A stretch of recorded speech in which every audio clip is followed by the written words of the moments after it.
U.S. President Donald Trump has declared his decision to recognize Jerusalem as Israel's capital, despite all UN resolutions, international agreements and worldwide objections.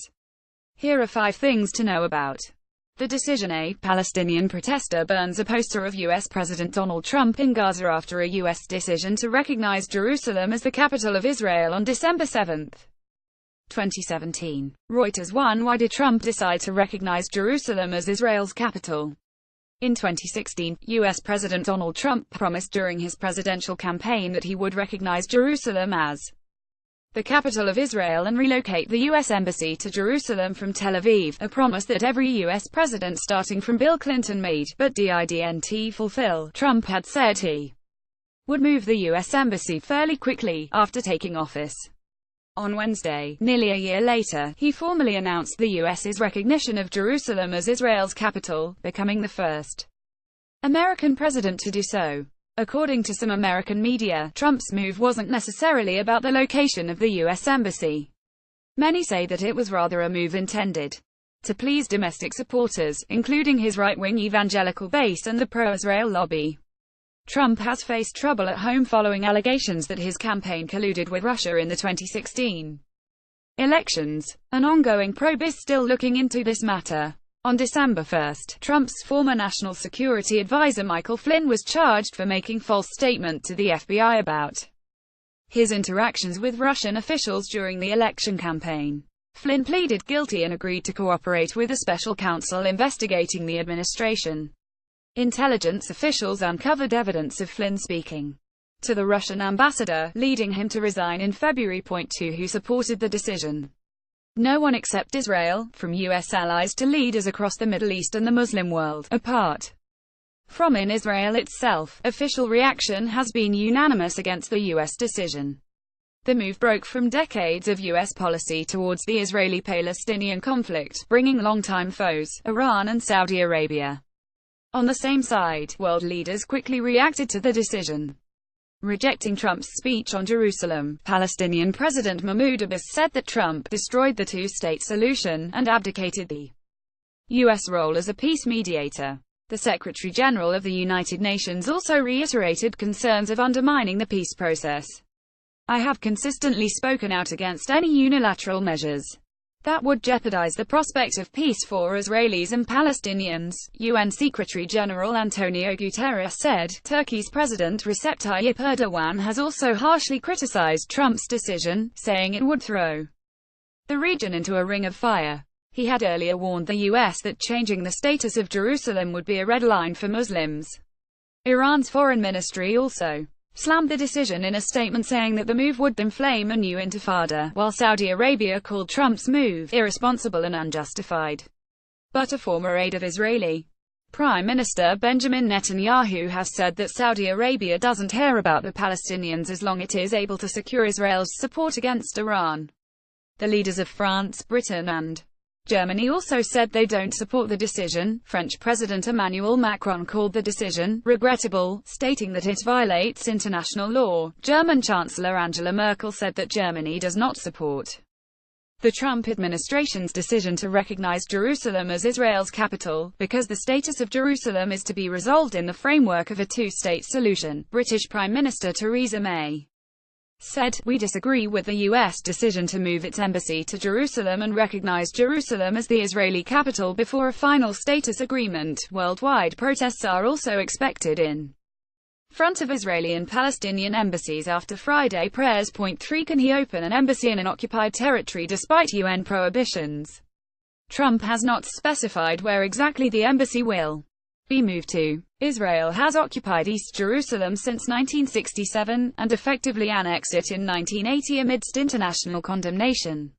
With Jordanian control of the holy sites in the eastern part, Jerusalem has remained a divided city ever since.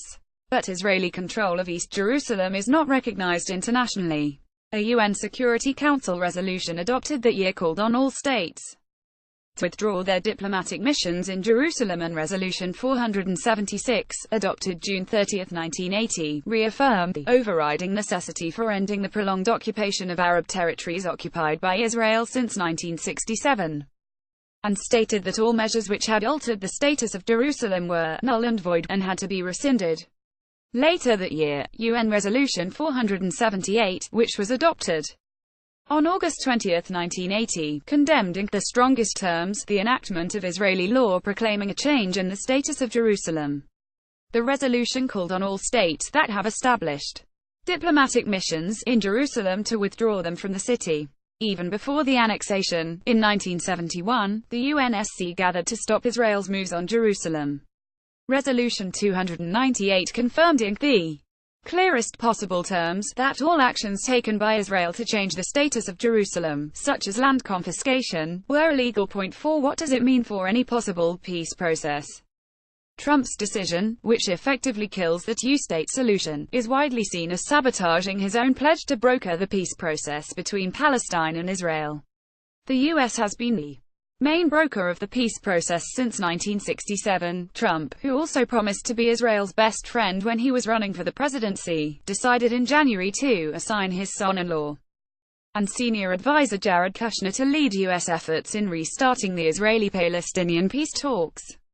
The U.S. recognition of Jerusalem as the Israeli capital follows Hamas's reconciliation deal with rival Fatah in October. Hamas took a harsher stance on any peace settlements with Israel, and has been fighting against Israeli forces in the Gaza Strip, which Hamas had controlled since 2006. Fatah, the largest political party of the Palestinian Liberation Organization (PLO), has been defending a two-state solution and peace talks with Israel. The reconciliation between the rival Palestinian factions had become a hope towards the peace process and a two-state solution. Regardless of being Israel's strongest ally, the U.S. had spoken out against illegal Israeli settlement activity in Palestinian territory. Fatah has also objected to the U.S. decision to recognize Jerusalem as Israel's capital. Senior Hamas official and deposed Palestinian Prime Minister Ismail Haniyeh has called for a new intifada, or uprising, against the Israeli state. In his speech in Gaza on Thursday, Haniyeh said that Trump's move has killed any Israeli-Palestinian peace process. 5 Why does Jerusalem matter? Jerusalem is home to sacred relics, historical figures, and holy sites, shared by the world's three Abrahamic religions, Islam, Judaism, and Christianity. A compound which is the holiest site for Judaism and the third holiest site for Islam, is located in the eastern part of Jerusalem.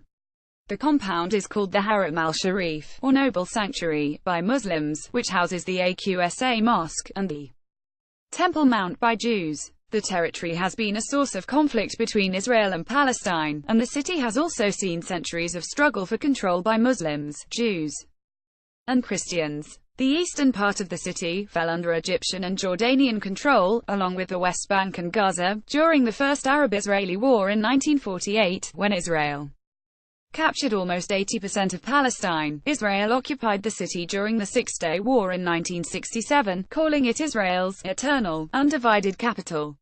It undermined the citizenship of Palestinians, who were given permanent residence status instead, which means that Israel can revoke their identification at any time. The Palestinian uprising against Israel in 2000, or the Second Intifada, broke out in Jerusalem and spread across Palestine. And the latest unrest was sparked in the city in July, when Israel began using metal detectors and installed surveillance cameras at the Aqsa compound.